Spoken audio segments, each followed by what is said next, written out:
This is from the website thewaythetruthandthelife.net. This video is for the mother of Riyad Khan and those that might see it. I want to thank you for sharing your plea and the suffering.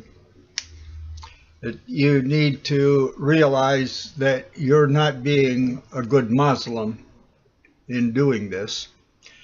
And I had some wake-ups where I go in Russia, even murdered a young imam with 3 children because he didn't preach the Quran. He taught peace with the infidels that they lived among, those who didn't believe in Muhammad and Allah as the highest God. But I will give the background of other people and the truth of Islam as a theocratic pyramid scheme murdering cult, but at the same time it recognizes some things that are very fundamentally true, and we don't want to throw out the baby with the bathwater. Let's look at what Islam has that is based on a clearer understanding of reality than what the modern world is doing.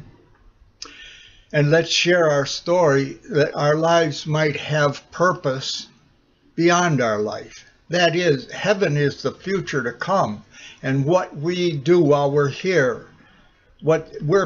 God is everything. We're made out of God's dirt. My granddaughter asked me, where's God? And I touched the table.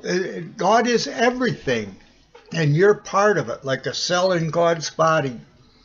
And heaven is what goes on. You can be a contributor. Your body goes on after the cells die. God goes on after we die.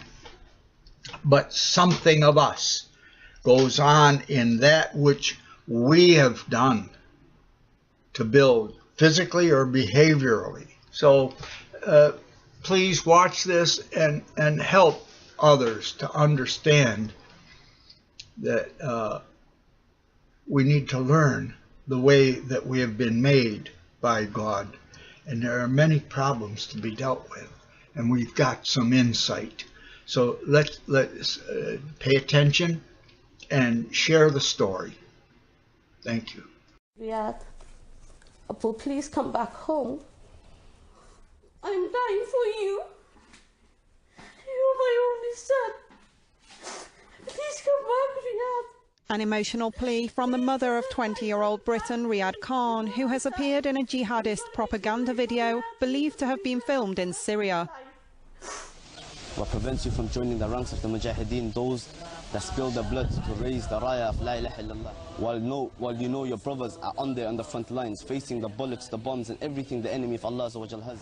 The origins of his radicalization are unclear. This statement is ignorant and misleading. Anyone who has studied the Quran knows exactly where the motivation comes from. It is the ideal that is expressed in the Quran. Read surahs 8 and 9 to make war with the unbeliever. Cut off their heads, cut off their hands if they don't submit. My dear mother, this should not be strange to you that your son is following the ideal that he was taught. You had him brought up with the Quran. And you know Surah number 2 abrogates all the nice verses, and he's following the ones that count. And it's his way of getting a reward after death by killing others for the sake of Islam. While at school in Cardiff, Khan had shown an interest in British politics, and former school friends have said he was moderate in his views. To see how his character has changed. He's a lovely boy any mother could ever have and want. He's honest, always caring for his family, always want to be there for them. And just one of those best boys any mother could ever want. But just last year, concern over Khan's extreme views led to him being banned from speaking at 2 British universities. He's also alleged to have known the ringleaders of a foiled terror attempt on the London Stock Exchange, although it's not clear if they influenced his beliefs. Mrs. Khan, here's a young man that repented of being part of the Quranic murder cult. And last Sunday, 3 men armed with knives staged an attack in the Chasen card room in Hotan Prefecture. Locals and the police rushed to contain the attack. 2 of the suspects were killed and a 3rd arrested. The CCTV interviewed the arrested suspect, Miss Mirzad, who says he had been blinded by religious extremism. Monitoring video shows that before the attack, Mirzad and the 2 other attackers hung around outside the entrance to the card room for a minute. They thought by staging an attack here, it would be easy to escape the police detection. But they were wrong. People in the room attacked us with chairs and tables. We hadn't thought of that. I was really scared. Seeing that people were not intimidated, the 3 men tried to escape. But after they ran out, they found there was nowhere to go. More and more people took sticks and ran after them, and armed police soon arrived. Together, they subdued the terrorist. If I'm ever released, I'll never do this again. I'll take care of my parents. According to local police, the suspects were deeply influenced by religious extremism. I was told that jihad would save me from judgment after death and ensure a place for me in heaven. The self-professed pious Mirzad actually knows nothing of the history and teachings of Islam, and he says he's repentant. I mistakenly believed their words and did this horrible thing. I want to say sorry to the people I hurt. The remorse may be too late. He now awaits criminal punishment. Hijab CCTV. Dear mother, you let your son be raised as a Muslim. You're supposed to be proud that he's off killing people for the sake of Islam. Like this mother who sacrificed 3 of her sons. She even got elected to the Palestinian legislature.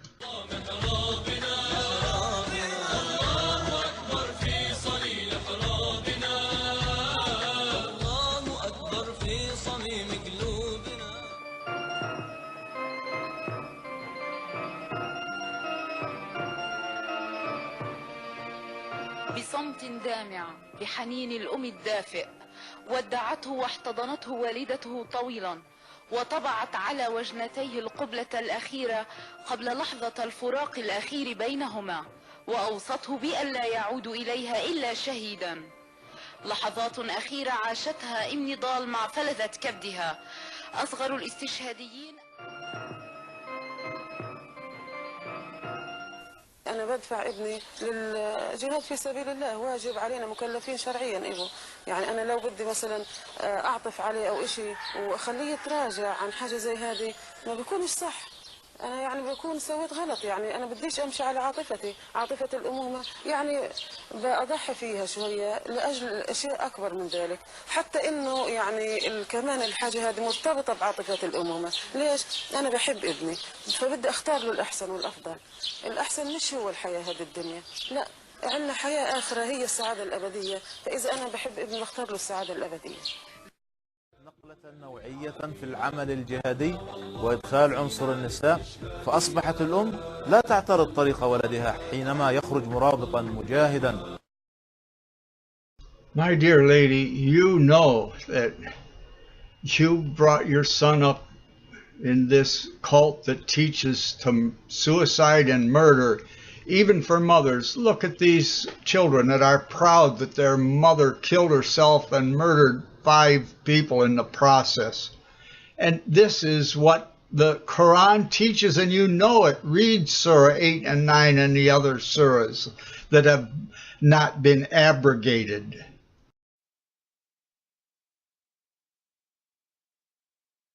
ننتقل الآن إلى ابني الاستشهادية المجاهدة ريم رياشي ضحى ومحمد.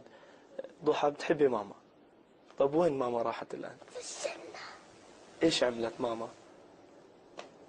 استشهدت. قتلت من اليهود. كم قتلت يا محمد؟ إيه؟ كم قتلت ماما من اليهود؟ دولة. كم هذولا؟ 5. 5. تحب ماما؟ نفسك تروح عند ماما؟ طب وين ماما يا محمد؟ الجنة.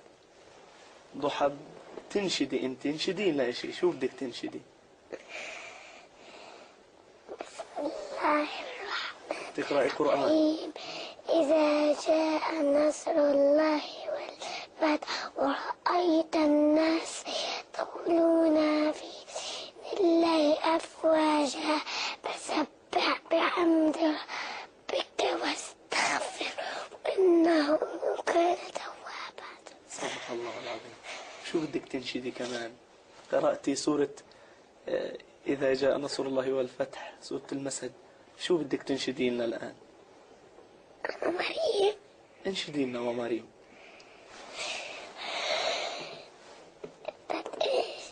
انشدي أي شيء، شو بدك تنشدي؟ محمد تعرف تنشد؟ طب يلا انشد لنا شيء. ايش بدك تنشد؟ عرفت.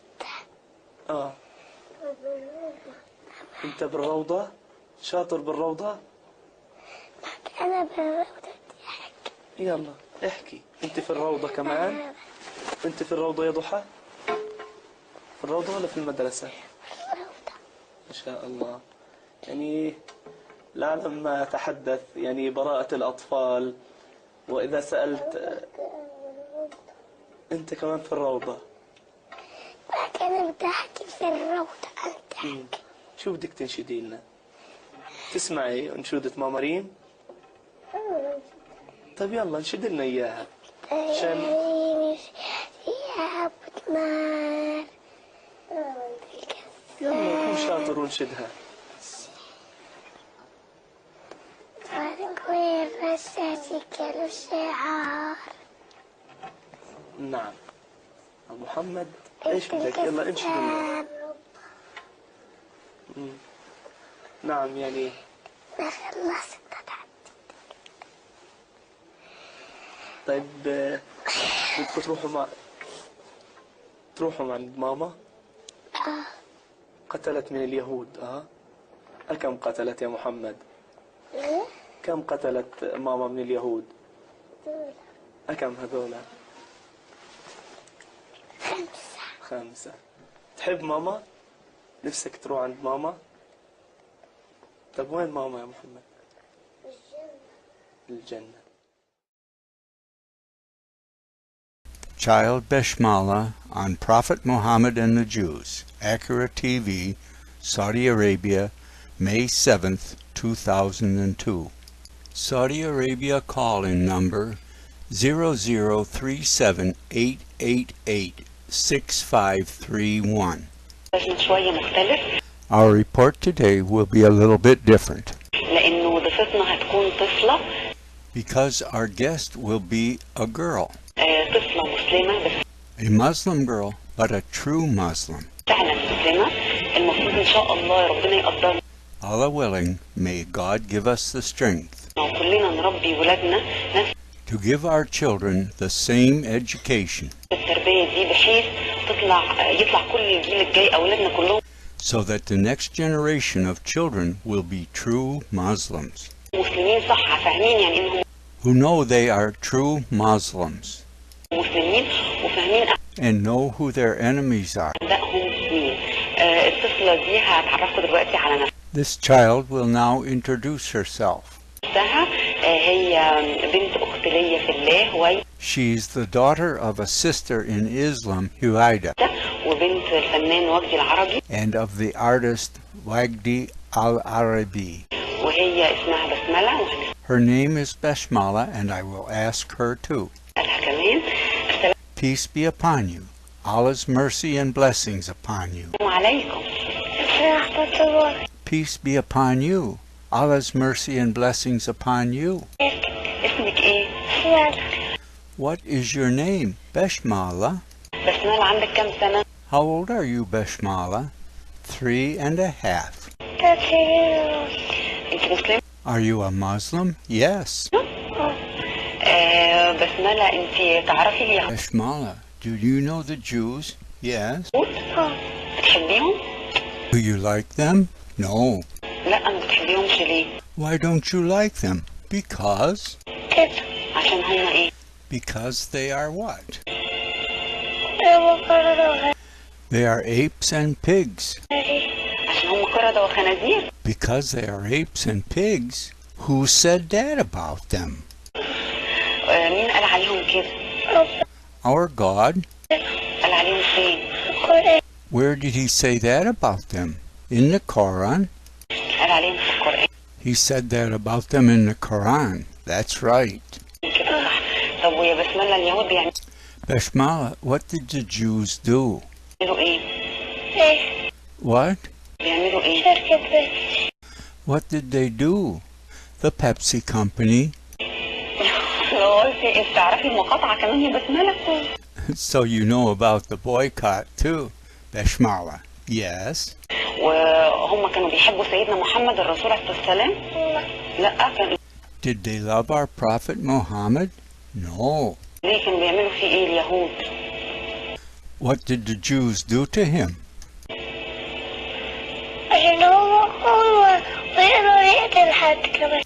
He killed someone. طبعا سيدنا محمد صلى الله عليه وسلم كان قوي كان يقدر. Of course, our Prophet Muhammad was strong and could kill them. يقتلهم. طيب وانت تعرفي أحاديث عن اليهود مع سيدنا محمد؟ Okay. Do you know the traditions about what the Jews did to our Prophet Muhammad? في إيه؟ في قصة أنت عارفاها؟ Is there a story you know? Yes. Which one? The one about the Jewish woman? الست اليهودية عملت إيه سيدنا محمد؟ What did the Jewish woman do to our Prophet Muhammad?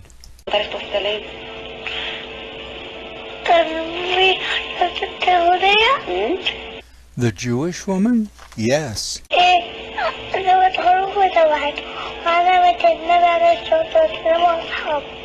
She invited the Prophet and his companions.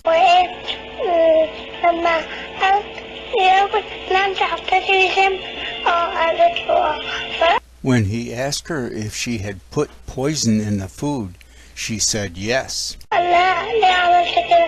He asked her, why did you do this?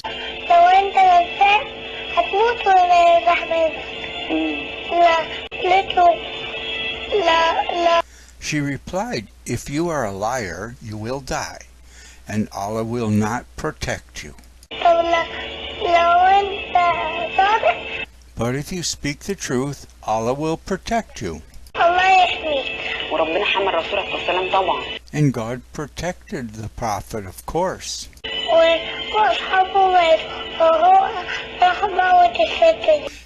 And he said to his companions, I will kill this woman. Of course, she put poison in his food, this Jewess. Beshmala, Allah be praised. May our God bless her.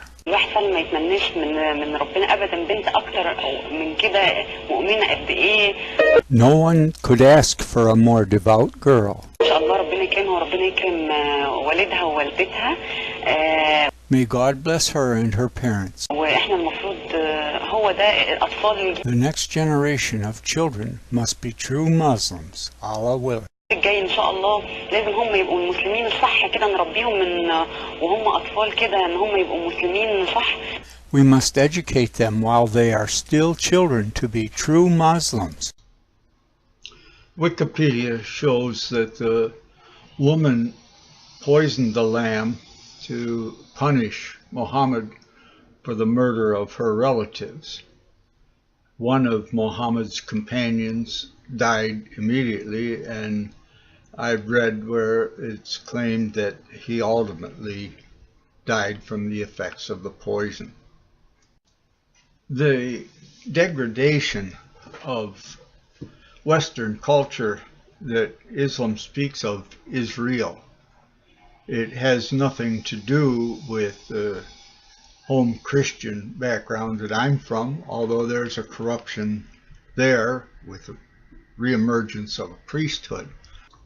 Jesus paid the price for sin. No more need for animal sacrifice. Through Christ, we can go directly to our source of existence. It was the priests that ordered his death.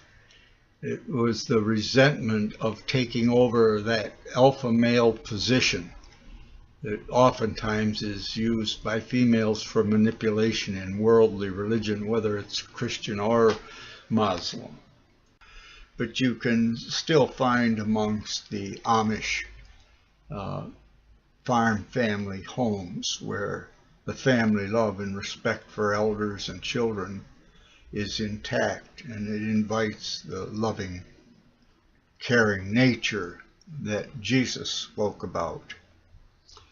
But let me share with you some insights, because Islam has in the foundation recognizing some problem that women and subordinate men have. And we now know from the study of genetics and background of weather and emergence of intelligence in humankind, we understand some of the background and can see why things are the way they are. One of the basic laws of behavior is what makes babies is what determines the future.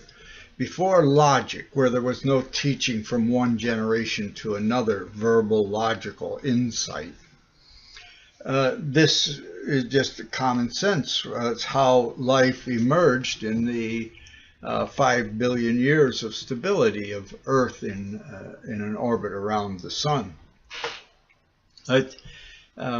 If you watch the dogs or cats, you see the raping, the alpha male dominating the other males and raping the female.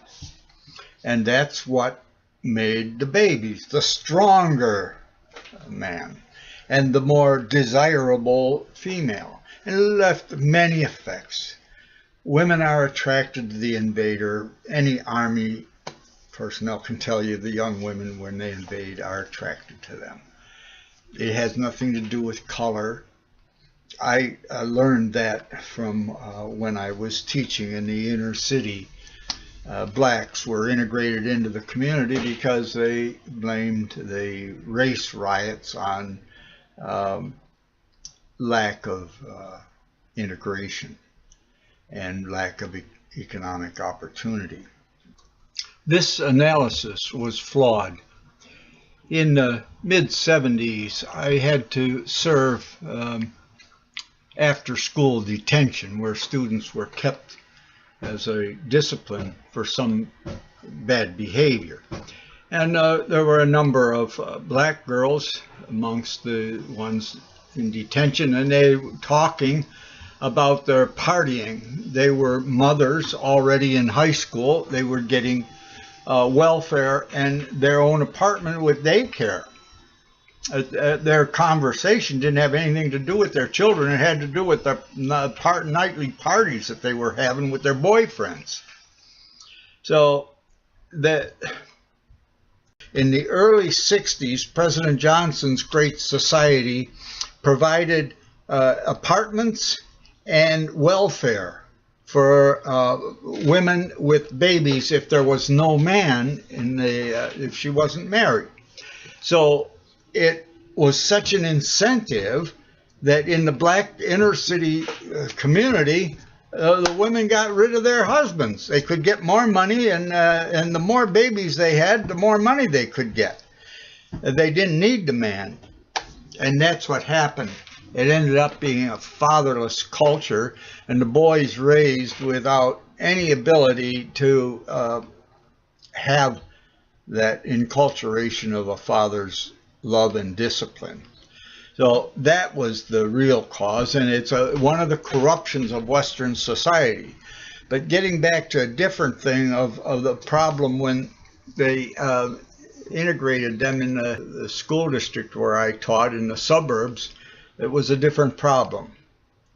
But the problem showed itself when they had a school dance and the assistant principal called the teachers together. I was a physics teacher in the high school at the time. And he said, we have a problem. When we have a school dance, nobody's inviting the black girls. The inner city blacks were moved, they built subsidized apartment housing in the suburbs to move them out and integrate them. And they would have a dance, and the black boys preferred the white girls. And the white girls were attracted to the black boys. But the white boys were not attracted to the black girls. So there was a problem. The black girls would come to the dance without being invited by any boy, and nobody was dancing with them. So we made an effort to talk to our students to dance with the black girls, and the teachers would dance with them to try and integrate them socially. The similar thing my wife experienced in Armenia. It wasn't blacks, it was what they call Caucasian versus the more white Russians. The same thing. The Russian girls were attracted to the Caucasian, and there was much abuse. That's a whole nother story. But it had to do with the genetic nature of being attracted to the invader is what tended to have babies. Now, that's in the background. Why do great apes not? The mothers do not kill their babies. They breastfeed them often to the second molars, which would be maybe 5 years old equivalent. The insight there is that the resentment of the male for the rape is not projected onto the infant that is born 6 months later. The great apes didn't have logical speech to make that association and associate that genetic resentment of the violent rape that men had, males. It goes back long before the evolution of humans. But and that hatred made humans less mammalian. There's the caring part there, but it's a conflict. Women have conflict with their children. That's why it's so easy. I was surprised when I learned that since Muhammad, the Muslims had murdered over 150 million. I thought, oh my goodness, that's where the Roma came from 1,000 years ago. They escaped the extermination going on in Pakistan, India, and found it safe to ride around in their carts in the Christian farm areas, and did that for 1,000 years, keeping their culture without a language because they had communication and storytelling. They'd put their wagons together around the fire at night, and the elders would tell the stories that kept their culture alive. And then women didn't even wear anything above the waist. They were breastfed openly and breastfed till later. That's why now that's broken down with the urbanization of the Roma or Gypsies, but that's another story. Over 150 million had been murdered. Oh my goodness. And then I learned between communism and fascism, they murdered that many in 100 years. Oh, which is more evil? And then I learned that women's liberation murders that many in 3 years. Now, they changed the definition of killing a fetus from murder. But it is murder. It's taking a life. That's so. What is more evil? And you have Obama saying he wouldn't want to force women to have a baby. He wouldn't want to do that to his daughters. And Obama is very much, he's freed a whole bunch of people on drug charges. He's put in for them to be freed from prison. And he's very much brought the freedom of homosexual marriage and gay pride, openly expressing that.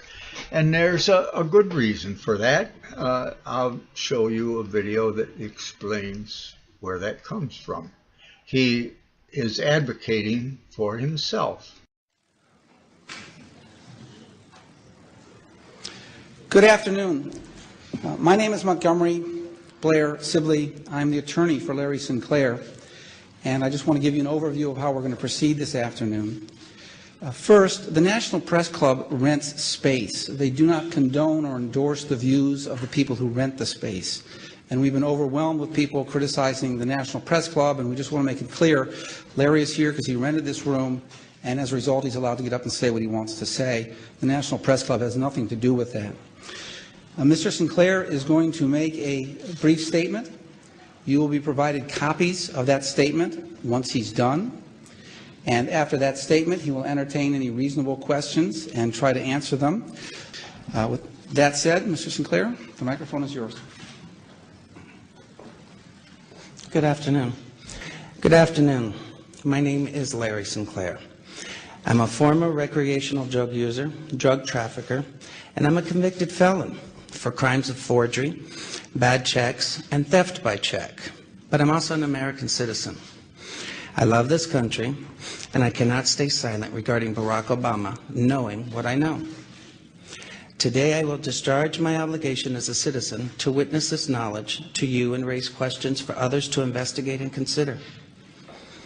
I'm going to briefly describe my background and experiences with Senator Obama. In 1999, what appears to me to be a coordinated effort to discredit me, and finally a list of questions. After this brief statement, I will take and try to answer any reasonable questions. Please understand, I will respect your questions and try to answer them. I will not be disrespected, nor will you.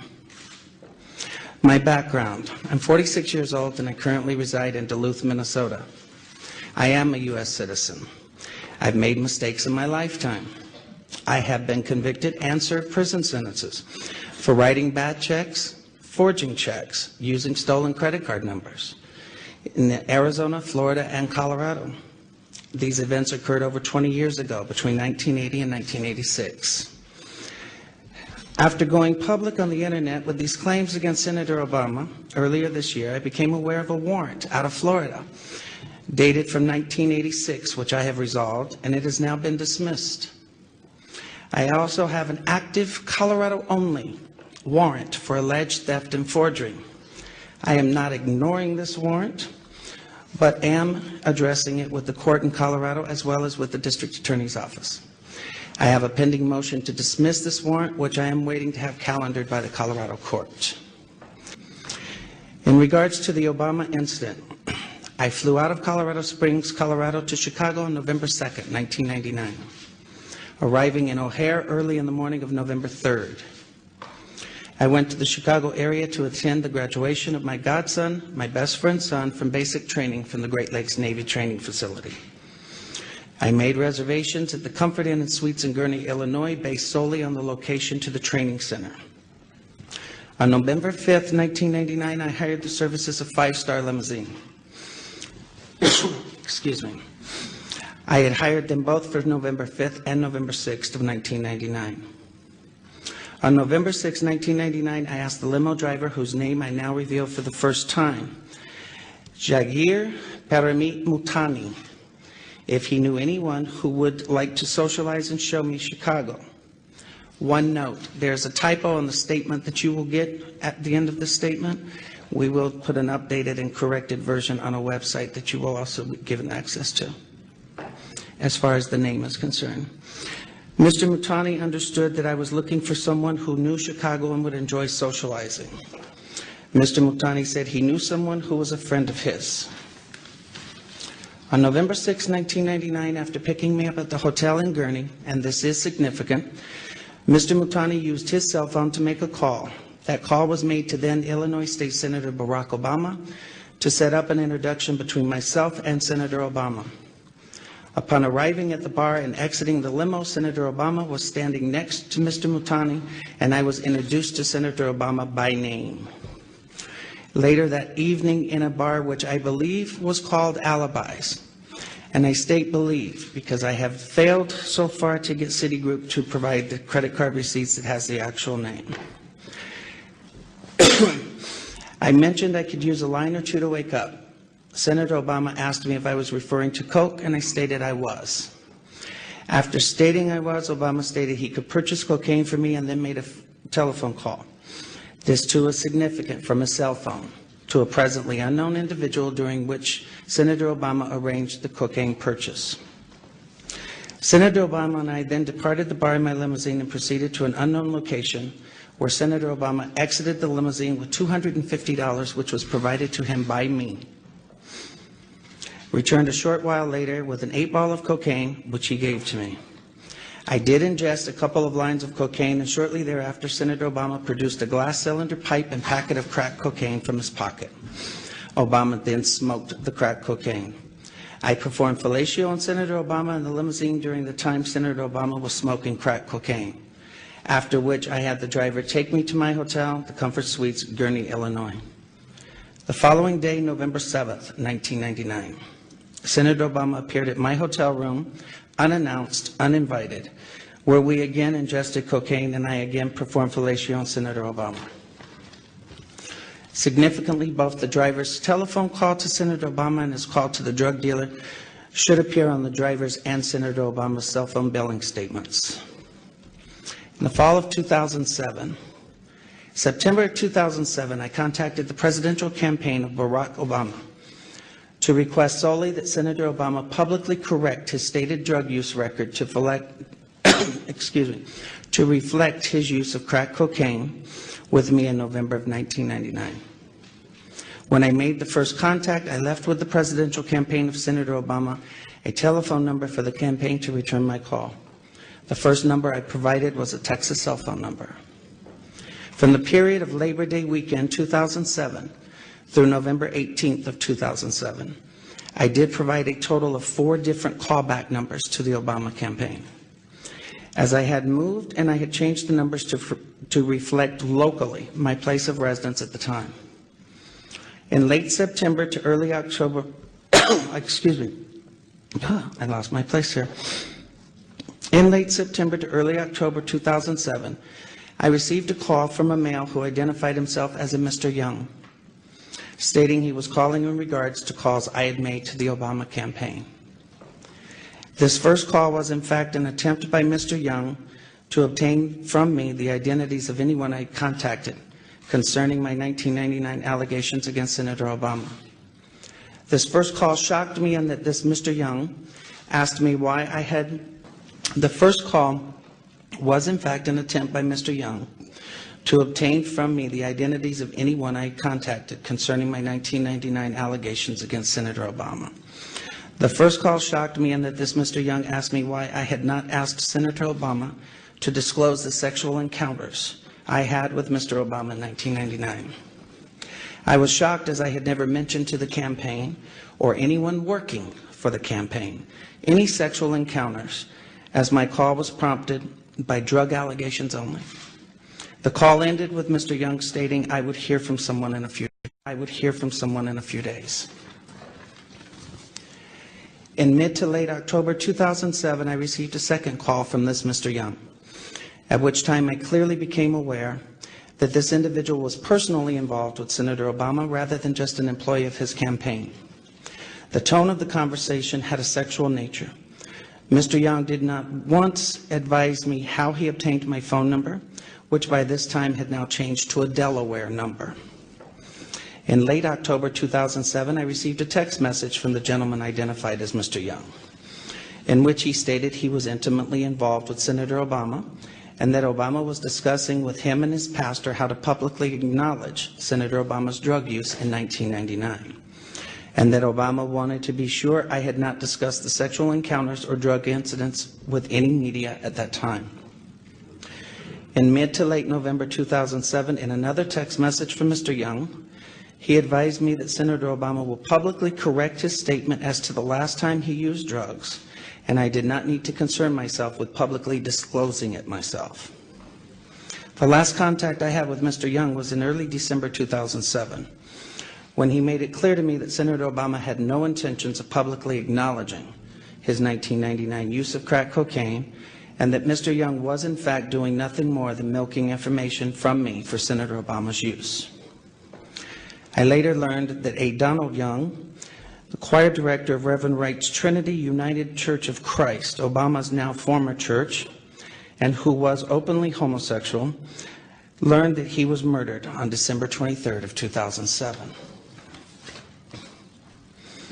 I have cooperated with the Chicago Police Department in this matter by providing them the telephone numbers I was using during the fall of 2007.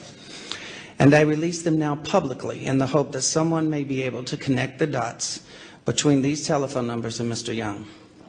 Those numbers are 954-758. Actually, that should be 956. That's another typo.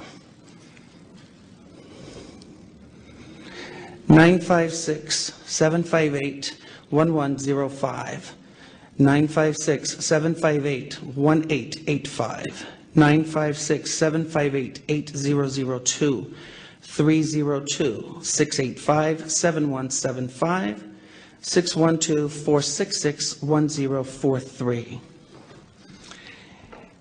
In what I now realize was a naive and uncounseled decision, I posted in January 2008 a video on YouTube where I related the above information regarding my liaisons with Senator Obama in 1999.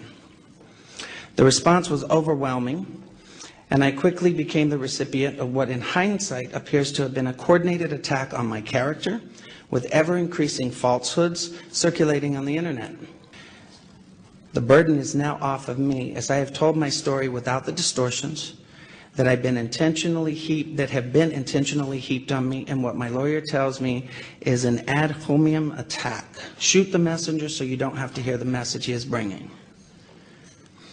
I'm now done. It's for others to find the corroborating evidence of my story by locating the limousine driver, Mr. Multani, by checking the telephone numbers related to Donald Young and Senator Obama. I leave you with these questions that I've asked of Senator Obama, but in which he, of course, refuses to answer. Who wants to be the next president of the United States? Has refused to answer. Number one, why won't Senator Obama provide his cell phone numbers and telephone records for all his personal and official cell phones held by him for the time period of no more than November 3rd through November 8th of 1999 when we met? Two, why won't Senator Obama provide his cell phone numbers and telephone records for all his personal and official cell phones held by Senator Obama for September 2007 through December 23rd of 2007, the murder of Donald Young?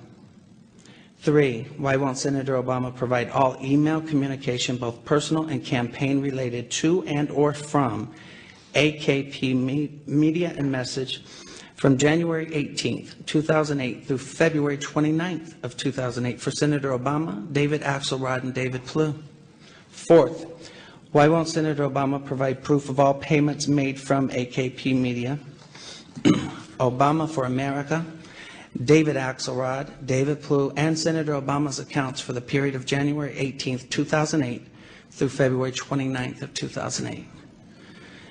On a website that we posted today, LarrySinclair.org, you will find the documents that I have referred to in the statement. A copy of the homepage for that website is attached. and Mark's going to be passing them out. Thank you for the time and your attention this afternoon, and I will now take any questions. Jesus had a special place in that he removed the separation between us and our source of existence. Just quickly, Abraham was the one that stopped child sacrifice. After that, the Jewish, where he didn't sacrifice his son, and after that they used an animal for sacrifice. And that went on. Then Moses, at the time of the Jews were in Egypt, the Pharaoh could say, kill this person, kill that person. And Moses came out and came up with the 10 Commandments. That even Pharaoh is guilty of murder and can be punished by God's laws. That he shouldn't lie, shouldn't steal, and so forth. Much respected in Sharia law. But with Moses came, he set up Joshua, and Joshua killed whole villages that were either sacrificing their children or attacking the Jews to make it a safe place for them to live, like Joshua fit the Battle of Jericho.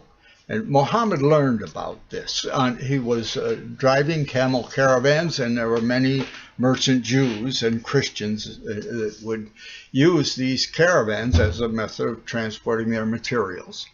And he learned, he was not literate, but I've much grown in respect for verbal cultures, that storytelling cultures, where the information is passed on through the respected elders. But Muhammad learned many things from the Jewish Torah, and he also learned some things from, there was a false gospel, the infancy gospel of Thomas, where Jesus cursed a couple of his friends and they died, one for making the water muddy, and another one for bumping into him. But in the Quran, it says too, Jesus made mud birds and blew on them and flew away. That the Quran was just a piece of literature that Muhammad made from what he had learned. Even this goofy stuff about Jesus making mud birds is in there. Read it. But let me get back. Then Jesus came and was actually on the orders of the priests. He was killed because he said you didn't need the priest, that he would pay the sacrifice, and that you could, through him and fellowship with him through love. What must you do to be saved? Love thy neighbor as thyself. That means you got to love yourself and love the Lord thy God with all your being, your soul, that's your culture, all your mind, your brain, your spirit, that's your outlook. But love is something that has to grow on a foundation. It's a predestined thing. You have to choose your parents well. Look at autism. In my lifetime, has gone from 1 in 2,000 to 1 in 45 for boys this year. Because one of the genetic problems that Islam tries to address. Women have been dominated and raped. Females have, going back to dogs and cats, and that resentment is there. Female and the dominated males also resent the alpha males, but they submit because they have no choice. And the great apes care for their infants because they don't associate the birth 6 months later with the rape, with that genetic resentment of the violence done to them. with the Garden of Eden is coming out of from being the great apes and going out onto the grassland and learning to walk and talk. And that gives us logical speech, so that the female humans understand the child is a product of the male. So that genetic resentment of all this millions of years of rape, the genetic resentment built up there is projected onto the children. Yes, there's love, but there's hatred. And so children today are being put in daycare, and it doesn't work. They need a mammalian nursing bond. They need the mother's breast. They need the mother in the home. And they need the father to help and to be respected, that the children can be free from the mother's domination and grow as individuals in their existence and finding their purpose and meaning in life. The stages of growing are dependent on the care. And the brain doesn't get more cells. It grows like a tree growing.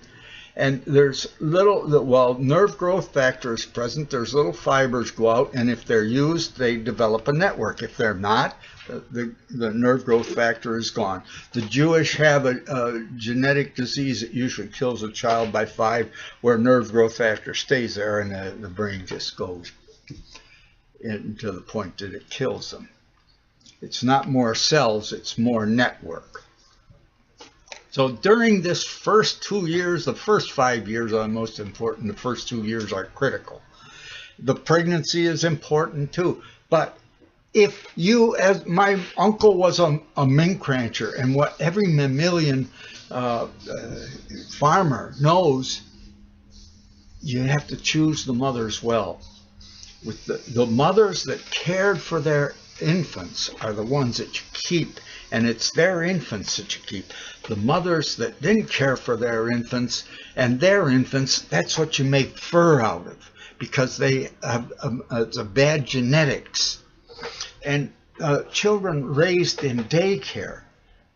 My mother came from a family of 9. She had 5 children. Across the street was a woman who had a baby. She had been raised by babysitters. She wanted to be a good mother in the worst way. It was so stressful for her. The baby was not doing well. It was vomiting, diarrhea, a colicky baby. And the doctor asked her, is there somebody you can get to help you care for the baby during the day? So my mother was free during the summer. She was teaching school at the time. So for the summer, my mother took the baby during the day. By the end of the summer, the baby was thriving. No more vomiting and diarrhea. It wasn't that the mother didn't want to care for the baby. It didn't have the mammalian ability. It's not a human intellectual thing. It's something that dogs and cats have. But if you take a female puppy away from its mother too soon, it doesn't know how to be a mother either. So the stages of ability to care. Every healthy child is just aware of themselves. They've spent the first part of life in the womb, and everything, all their needs were met. And no trauma until birth. But at birth, they already know the mother's voice. Anybody else's voice causes stress, but the mother's voice calms them. Up over a year, they need the mother more than anything. Not that a substitute isn't better than nothing, but they need the mother. Okay, so the first level is narcissistic self-love. And that's the way it should be. The little baby goes, and you care for it and get food or change its diaper or bathe it. love it, swing it like it's rocking in the womb. Every child loves that. They love the rhythm from the mother's heartbeat while they were inside her. And if they have good care, if they don't, they die from, it used to be called marasmus, now infant atrophy. Even though fed and bathed, if a child is not cared for, it won't thrive. It needs interaction, the social needs, response, recognition, security, new experience. It has the children in a not too sanitary environment with a lot of other kids living a group in an apartment of immigrants that were much more healthy than the wealthy children. That was from the census in Boston. Much more healthy than the wealthy children that were raised by wet nurses and babysitters. The caring builds in the child the natural resistance to disease and thriving, so forth. So after narcissism, the first level after self-love is like self. Boys like boys and girls like girls. That's normal. To indoctrinate them for homosexuality is really sad, because they grow out of that into heterosexual if they have a caring foundation. That's just normal. Around 10, 12 years old, boys start getting, and girls start getting, usually girls are interested in boys a little bit earlier than boys in girls, but around the early teens. And then to care for each other. And that's important because in the intimacy of a trusting relationship, our early life stages are still in our brain. The little baby, we still like rocking, we still like sucking. There's part of us in there. It's not the mainstream, but it's there. And in the intimacy of a caring, intimate relationship, there's a beauty that is very personal. And that caring for one another and creating that private intimacy produce a child. It is the first level of unselfish love. For those that are able to grow to it, the little child just makes noise and you run around and care for it. Change its diaper, wash it, and you love it, even though it doesn't do anything for you. That's the first level of unselfish love, and it goes up beyond that. So Islam understands how important the mother is. It understands that women have a resentment, both of the male and of the child, that they need to have a loving husband and father for the children, to protect the children and give them the freedom to grow, not be indoctrinated or dominated. Unfortunately, Islam then comes in with the alpha male domination and indoctrination, so the children are oftentimes little robots made to put on suicide belts and go murder themselves and other people. But Islam does try to protect the child-mother relationship and the home. Very important. Obama didn't get that. So you hate the sin but love the sinner. But now he's making it so access to drugs, and he's got motions to let the people in prison over drugs free, and very strong for making homosexual acceptance in people, to the point that people who don't want to do abortion can't get government funds. People who hold Christian values against homosexual marriage, they're in trouble with Obama because he has used drugs regularly and is heterosexual. Homosexual, bisexual. Obviously, he has 2 daughters, but at any rate, that's the need for caring is real. And how can we make it a better world? If you look at the Amish farm community, ranchers have always been more violent people.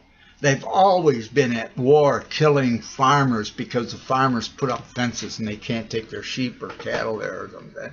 That has to do with a human nature too. So we have to have a culture that respects the male place. A man and a woman need to work together. The reality and survival made us specialized. The woman's brain is organized different than the male, so it can take care of the business, to take care of the child.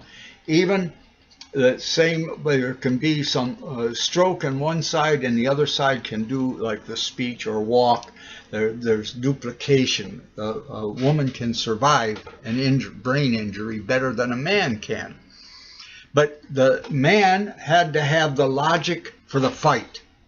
There's a wonderful video by Steven Pinker on the TED and the decline of violence. He goes back over the history of violence, where in the hunter-gatherers up to 60% of the men died by violence, and the main violence was attacking another tribe to kill the men and take the young women. And that was a survival trait because inbreeding of the tribe caused degeneration. I'm going to end this now, but I don't believe in a God that sits on a cloud throwing rocks on bad people. I believe God is everything, and in Him we live and move and have our being. And heaven is the future, which can be better. The natural God's laws of survival amongst the animals led to stronger and stronger. But now we can use logic to stop the violence and make a better genetics without violence. If we can take wolves and in a number of generations breed puppy dogs. I raised guppies, tropical fish, and I made some by choosing the same color over and over. I could breed a special appearance in them. So we can do many things if we use this.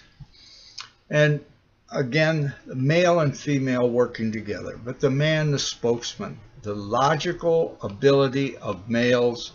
You'll get fired at the university for saying the truth, like the president of Harvard. The faculty got rid of him when he explained why there weren't so many women involved in engineering and the technical things. But the brain is made different. Men had to plan.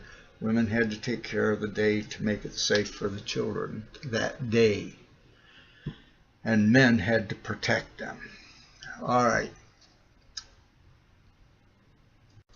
What I want to say to end this is what Jesus, as the Son of God, said, that where two or more are gathered in my name, that is, with the ability to love and care and share honestly with one another, I am there.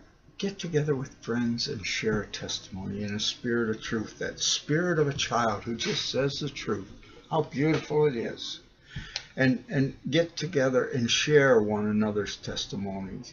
The Bible is just a description. If there isn't that foundation of caring, it's useless. That's why farm families have bred peaceful people, whether it was the farm family Buddhists or the farm family Christians. And the harsh mountain life has led to harsh alpha male domination, and that's where Islam is at. And on the other side, Christianity, worldly Christianity, has become dominated by women's liberation, homosexual liberation, all these things. And the resentment that both males and females have against the man in charge. So these are very difficult things, but the priesthood is not the way to go. We are all priests and kings.